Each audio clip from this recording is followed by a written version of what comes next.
So now we have the belly. There's a couple of joints of meat I want to show you with this. We've got that lovely fat part of the belly here. If we turn it over, you can see the ribs. And then we've got a lovely thin piece of belly here. There's a couple of little hidden bones in here.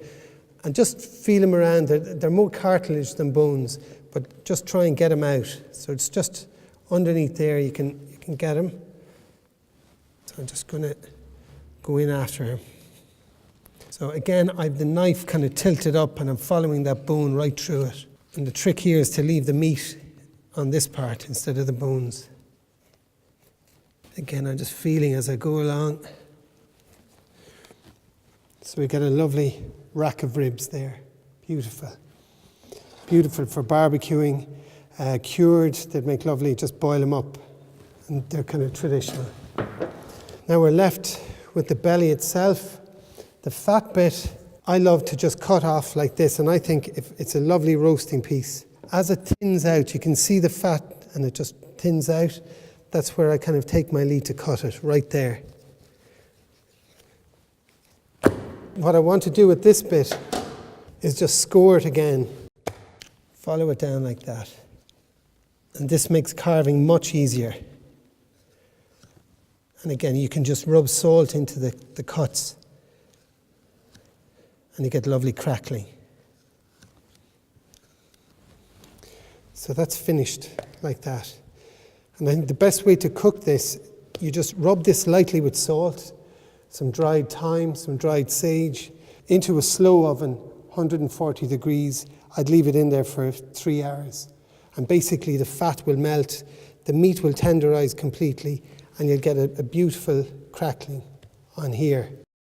We're down onto the skinny belly. This piece I love to confit. The other use for this would be to grind it up and make terrines with it. The reason you'd use it for sausages is because the fat content, and again the fat going through the sausages make them nice and moist. So I'm just going to start here at the corner, and the important thing is just to angle the knife up. Just get it started. You're trying to leave as much of the fat on the meat as possible. You're just angling it all the time and nice and slowly as you do it. So that's the skin off. And when you confit this, it will shrink probably by 1/3 and it'll all come together. The important thing is when you're confiting with duck fat or goose fat, it's about 100 degrees for 3.5 hours. We're left with the lovely skin. And again, nothing is wasted. Pork scratchings, garnish for your pork dishes. You basically just trim it up with a Stanley blade, cook them with salt, and they turn into crackling, like that.